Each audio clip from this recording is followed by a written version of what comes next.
दोस्तों, आपने भी कभी सुना होगा कि सांपों की एक ऐसी जगह है जहां हर तरफ सांप ही सांप होते हैं। जहां कोई व्यक्ति जाता है तो वापस लौटना नामुमकिन हो जाता है।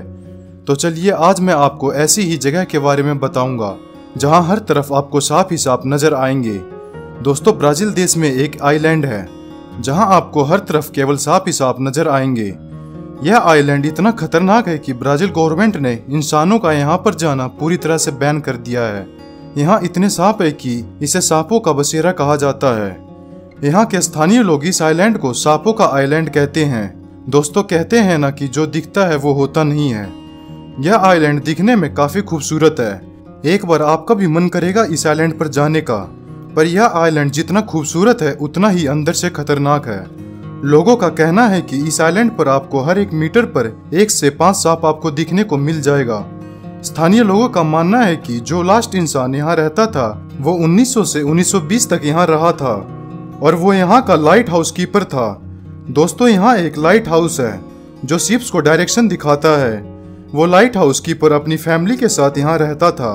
कहा जाता है कि सांप के काटने से लाइट हाउस कीपर और उसकी पूरी फैमिली की मृत्यु हो जाती है। दोस्तों, इस आइलैंड पर ऐसी बहुत सी घटनाएं हुई। कहा जाता है कि एक मछुआरा इस आइलैंड पर केले तोड़ने गया, लेकिन जैसे ही उसने केले को तोड़ना स्टार्ट किया ऊपर से एक सांप गिरा और उसे काट लिया। जब तक वह अपनी नाव पर पहुंच पाता तब तक उसकी मौत हो चुकी थी। इतना सब होने के बाद कहीं ना कहीं हमारे दिमाग में एक प्रश्न उठता है कि इतने सांप यहाँ आए कहाँ से। यह तो कोई लॉजिक नहीं बनता कि इतने सारे सांप तैरकर इस आइलैंड पर आए होंगे। दरअसल कुछ लोगों का ऐसा मानना है कि यहाँ पर खजाना छुपा हुआ है जो कि समुद्री डाकू छिपा कर गए थे और इन खजानों की सुरक्षा के लिए यहाँ पर सांप छोड़ दिए। लेकिन दोस्तों, यह कैसे पॉसिबल है कि कोई इंसान अपने खजाने की सुरक्षा के लिए सांप छोड़कर जाएगा? और क्या गारंटी है कि जब समुद्री डाकू खजाने लेने वापस आएंगे तो उनको ये सांप नहीं काटेंगे? माना जाता है कि 11,000 साल पहले यह आइलैंड ब्राजील का हिस्सा हुआ करता था, लेकिन सी ओवर होने के कारण यह आइलैंड ब्राजील से अलग हो गया और इस आइलैंड पर इतने सांप नहीं थे जितने आज के समय में है। जैसे जैसे समय बीतता गया सांपों की संख्या बढ़ती गई और आज इस आइलैंड पर केवल सांप ही सांप हर जगह नजर आते हैं और ये सांप और सांपों से कई गुना जहरीले होते हैं। इस आइलैंड पर दुनिया का सबसे खतरनाक सांप गोल्डन लेंस हेड स्नेक पाया जाता है। ये सांप येलो कलर का होता है। इस सांप की लंबाई लगभग 28 इंच तक होती है। दोस्तों, कहा जाता है कि ये सांप इतना जहरीला होता है कि अगर ये सांप किसी इंसान को काट ले तो उसकी स्किन तक पिघल जाए और 1 घंटे के अंदर ही मौत निश्चित है। इस आइलैंड पर आपको सांप के अलावा और कोई जीव जंतु नहीं मिलेंगे। ऐसा इसलिए यहाँ पर जितने जीव जंतु थे वे इन सांपों का शिकार बन गए। जब इनके खाने की कमी होने लगी तो ये सांप चिड़ियों को शिकार बनाने लगे। ये पेड़ों पर जाकर छिप जाते और जैसे ही कोई चिड़ियां बैठती ये उन पर झपट मारकर अपना शिकार बना लेते और उन्हें काट कर मार देते। इसी तरह इस आइलैंड पर जो भी जाता वो इन सांपों का शिकार बन जाता।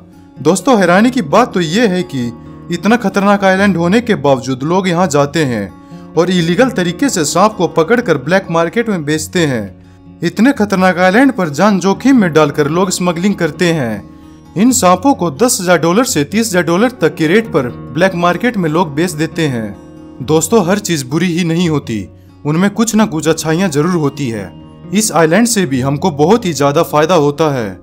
इस आइलैंड पर जितने जहरीले सांप होते हैं उनके पॉइजन से जानलेवा बीमारियों की दवाइयां बनाई जाती है। इस आइलैंड पर वैसे तो जाना बिल्कुल मना है, लेकिन गवर्नमेंट ने कुछ संस्थानों को यहाँ जाने की अनुमति दे रखी है।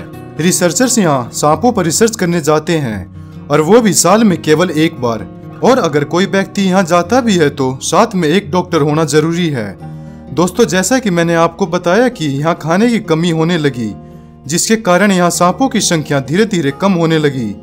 बताया जाता है कि अब इनकी संख्या 50% से कम हो गई है।